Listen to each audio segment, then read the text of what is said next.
How's it going, guys? It's Patel here with the first video in a new series I'm launching dedicated to the world of virtual reality headsets. Today I'll be reviewing the Divine Viewer VR headset by the folks over at Divine Viewer.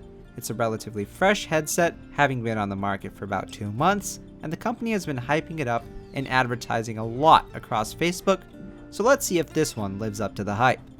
In terms of build quality and materials, the Divine Viewer is pretty solid. The shell around the headset itself is made with hard plastic pretty much all around. The knobs and sliders around the headset, which are used for customizing the experience, are also made of plastic. The front hatch that holds your smartphone is secured using a handful of magnets on the sides, and overall, the hard plastic build helps keep the headset lightweight yet sturdy, making it safe and comfortable to use for longer durations. Speaking of the build quality, the front of the headset, which bears the product branding, can actually be taken off. This exposes the device inside and provides holes for air to pass through to keep the device inside cool. Rendering VR is pretty intense on the phone being used, and you'll want to pop the hatch off every now and then to keep your device cool. The panel is also secured using magnets, and it's a nice addition to the design of the headset overall. On the back, we have the viewing area. There are 2 adjustable lenses within this area, along with soft padding all around to keep you comfortable while wearing the headset. We also have a notch for your nose right below. Now, the headset itself is extremely comfortable to use. The padding will not cause any sort of discomfort, even during prolonged periods of use. The nose rest, however, is somewhat large, and I found that some light did leak through that area every now and then. That being said, it wasn't anything major enough to take away from the experience, but just something you might want to take note of. The headset also comes with a few knobs to tweak the experience to your liking. On the left and right side, we have 2 knobs which control the depth. What this essentially means is that you can move the stage, which is your phone, farther away or closer to you as you feel necessary. The knobs do not have any sort of lock, so I found that at times, when I looked down using the VR headset, the weight of the phone would actually extend the stage on its own. Up top, we have another knob which does IPD adjustment. Essentially what this means is that it just adjusts the distance between the lenses to match it up with your pupils so you could see the stage properly. The lenses themselves can also be adjusted individually to give you the best clarity for your own eyes. In fact, you can even pop the lenses off to clean them once in a while using the microfiber cloth included with the headset in case they get dirty. To start using the headset, carefully pop open the hatch up front, which houses your smartphone.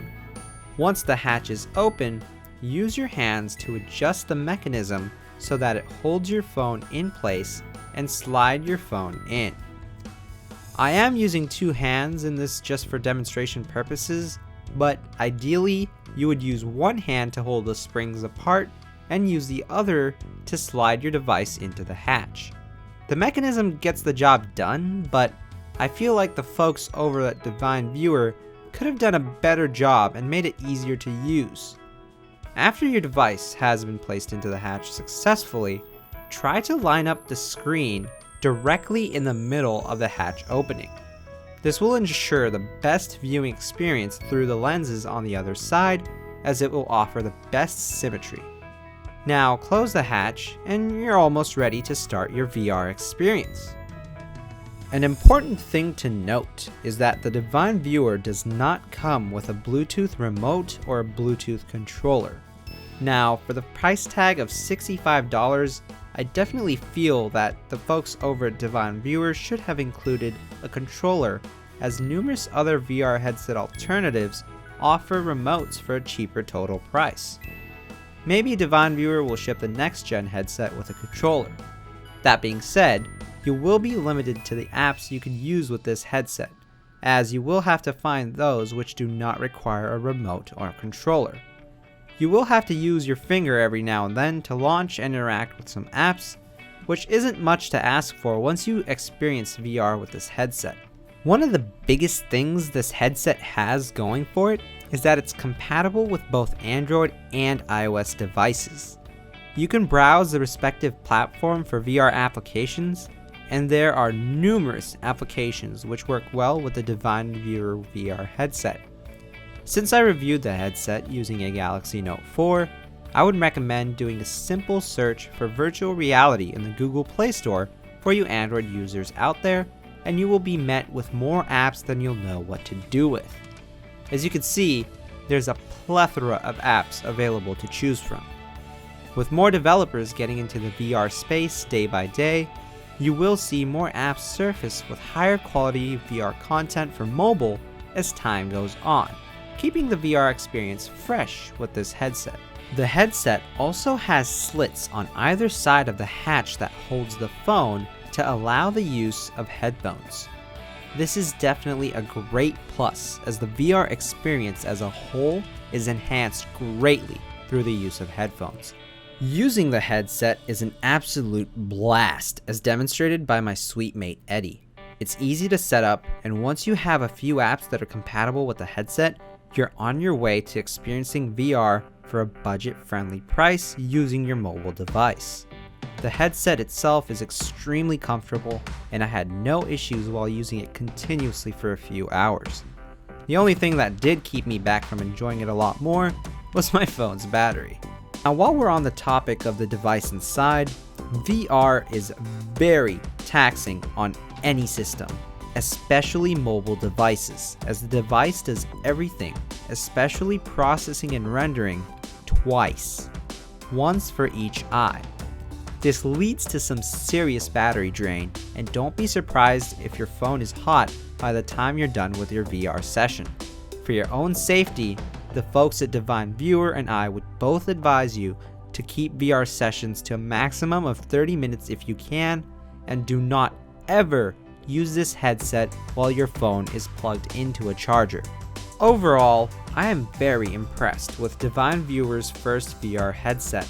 The build quality is great for the price, the headset is quite customizable to make sure it gives you the best possible experience, and it is extremely comfortable to use. It doesn't hurt that it supports numerous Android and iOS devices, and with more and more apps becoming available in VR each day, the future is bright for the Divine Viewer team.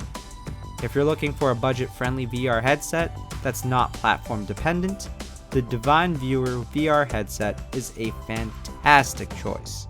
I have high hopes for the second generation of this VR headset. With a couple of design tweaks and the inclusion of a Bluetooth controller, it would make for a very tempting overall package. That's all for this one, guys.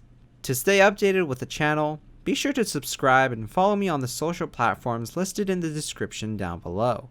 I'll leave some links to apps I found to be fun and used to review the headset, and I will also drop a link down below to the headset itself if you want to check it out. I'm Patel, thank you for watching, and I'm out.